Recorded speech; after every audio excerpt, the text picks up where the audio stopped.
स्वरचापधर गुरुर्ब्रह्मा गुरुर्विष्णुः गुरुदेवो महेश्वरः गुरुर्साक्षात् परब्रह्मा तस्मै श्रीगुरुवे नमः। या देवी सर्वभूतेषु शान्तिरूपेण संस्थिता नमस्तस्यै नमस्तस्यै नमस्तस्यै नमो नमः। बोले श्री रामचंद्र भगवान द्वारिकाधीश की अष्टभंजन हनुमान जी महाराज की सर्व संतन की पोखरा धाम की उमिया माता की सर्व संतन की भारत माता की अपने अपने गुरु माता पिता की गौ माता की।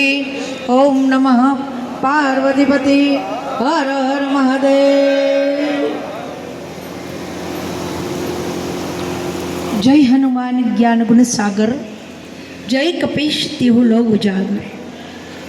रामदूत तुलित बल धामा अंजनी पुत्र पवन सुतनामा। हनुमानजी महाराजनी आ चौपाई आ चालीसा बधा गाई है। तो आज general merchant and commission agent association द्वारा जे सष्टम पाटोत्सवનું આયોજન કરવામાં આવ્યું છે। પ્રતિષ્ઠા વખતે પણ આપે અમને બોલાવેલા, ખૂબ અમે હૃદયથી રાજીપો વ્યક્ત કરેલો। તો હનુમાનજી મહારાજની જે ચોપાઈઓ છે આ વખતે પૂજ્ય મા મંડલેશ્વર શ્રી 1008 અમારા સાધુ સમાજનું ઘરેણું કહેવાય, અમારો મોરબી જ કહેવાય। મોરબી માટે પણ ગૌરવ કહેવાય, સમગ્ર ગુજરાત માટે પણ ગૌરવ કહેવાય। કોઈ એવા પૂજ્ય મા આશીર્વાદ દેવા પધાર્યા છે। હમણાં જ સરળ સ્વભાવના મંડકુટીલાય પૂજ્ય દામનજી ભગતને આરતીજીની તૈયારી કરવાની હોવાથી તેઓએ વિદાય લીધી। મગનભાઈ અન્ય આગેવાનો અને સુંદરકાંડ સરસ રીતે અમારા ભાગ્યમાં છે। સુંદરકાંડ અધૂરો હતો ને, થોડોક પૂરો થઈ ગયો ને અમને લાભ મળ્યો। અમે સૌનું વિચારતા હતા કે અમને લાભ મળ્યો ચોપાઈઓનો। તો આપ બધા મંડળને ધન્યવાદ અને એસોસિએશનના બધાય ભાવિક ભક્તોને ખૂબ જય સિયારામ, જય હનુમાનજી મહારાજ। હનુમાનજી મહારાજની ચાલીસા બોલાય છે। ચાલીસા શું કામ કહેવાય? રામ ચાલીસા, શિવ ચાલીસા, તો એનો કોઈને અર્થ ખબર છે? ચોપાઈઓ 40 છે। હનુમાન ચાલીસામાં હનુમાનજીનું નામ કેટલી વાર આવ્યું, રામજીનું કેટલી વાર આવ્યું, સુંદરકાંડમાં રામજીનું નામ કેટલી વાર આવ્યું, હનુમાનજીનું નામ કેટલી વાર આવ્યું। આનું જ્યારે મનોમંથન તમે કરીએ ત્યારે આપણા હનુમાનજીને ઓળખવાની તાકાત આપણામાં તો છે જ નહીં। આપણે તણખલું જ છીએ, પણ દાસાસો દાસ હનુમાનજી મહારાજે એમ કહ્યું કે હું દાસ થઈને રહેવા માંગુ છું। રામના દાસ બન્યા હોય તો હનુમાનજી મહારાજ છે, નહીતર કામ કર્યું મહાવીર વિક્રમ બજરંગી એ સૂક્ષ્મ રૂપ ધરી સિંહ દેખાવા। માં ભગવતી પાસે નાનકડા બાળકે થઈ ગયા અને વિકટ રૂપ ધરી લંક જલાવા। એ વિકટ રૂપે ધારણ કરી શકે અને નાનકડા બાળકનો રૂપ ધારણ કરી શકે।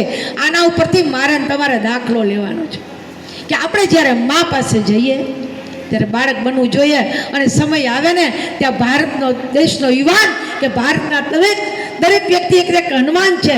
સમય આવે ને ત્યારે એ વ્યક્તિ વિરાટ રૂપ પણ ધારણ કરી શકે। આ છે દેશની તાકાત, આ છે હનુમાનજીમાંથી પ્રેરણા લેવાની। હનુમાનજી મહારાજની એક ચોપાઈમાં બતાવ્યું કે વિદ્યાવાન ગુણિયતિ ચાતુર રામ કાજ કરી બેકો આતુર। વિદ્યા છે ને પ્રાપ્ત કરવી છે। અત્યારે આપણે છોકરાને કંઈક મોબાઈલમાં શીખી લ્યો, શિક્ષકને બોલાવીએ ઘરે આવો, એને કેટલી વિદ્યા માટે પ્રયત્ન કર્યો હનુમાનજી મહારાજ। તમારા બાળકોને આનામાંથી પ્રેરણા લેવાની છે। હનુમાન ચાલીસા ગાયવ્ય નહીં, હનુમાનજી મહારાજને વિદ્યા પ્રાપ્ત કરવી હતી। તો ભગવાન સૂર્યનારાયણ દેવ પાસે ગયા કે આપ મને શિષ્ય પદે સ્થાપિત કરો। ભગવાન ભાસ્કર બોલ્યા કે હનુમંત મારી ગતિ એકદમ સતત નિરંતર ચાલુ છે। હું આપને મંત્ર તમને શિક્ષા આપવા માટે સબળ નથી, હું આપી શકું પણ તમે ગ્રહણ નહીં કરી શકો, કારણ કે હું સતત ગતિમાન છું। મારે જગત હોય ત્યારે મારે જાગવું પડે, મારે તરત આવવું પડે, મારી ડ્યુટી છે, ગોડ મારી ફરજ બધા કરવી પડે। તો તમે મારી પાસે વિદ્યા કેવી રીતે લેશો? મારી ગતિ તો આમ છે। ત્યારે વિદ્યાવાન ગુણિયતિ ચાતુર રામ કાજ કરી બેકો આતુર। એ હનુમાનજી મહારાજે એમ કીધું કે ગુરુદેવ આપ મને વિદ્યા આપતા હોય ને તો હું અવળે પગે હાલી હાલીને વિદ્યા પ્રાપ્ત કરીશ। આ છે હનુમાનજીની તાકાત। વિદ્યા પ્રાપ્ત કરવા અવળા પગે ચાલીને વિદ્યા પ્રાપ્ત કરી. હે સાધુ સંત કે તુમ રખવાલે. હનુમાનજી મહારાજ સાધુ સંતના રખવાડા છે. મારા ભાઈઓ બહેનો, હમણાં જ બાપુએ કહ્યું, હું પણ કહું છું કે અહીંયા બિરાજિત થયેલા બધા કર્મણીય રાધિકા વાસ્તે એક ગણના દેનાર છો.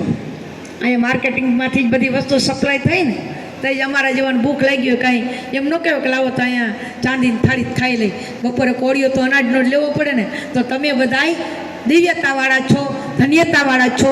જે કંઈ તમે જોબ કરી રહ્યા છો, ડ્યુટી છે ગોડ બનાવી અને ₹1 જેમ લખેલો હોય ને એટલું બધા ગ્રહણ કરી સદકાર્યમાં, કોઈ શિક્ષણમાં, તમારી આજુબાજુમાં કોઈ વ્યક્તિ ગરીબ હોય, ઇવન તમારા સગા સંબંધીઓ કોઈ પાસે માગી ન શકતા હોય, એ ડાબા હાથને ખબર ન પડે એમ જમણા હાથથી દયાવો ને તો પણ મારો હનુમાનજી રાજી થઈ જશે.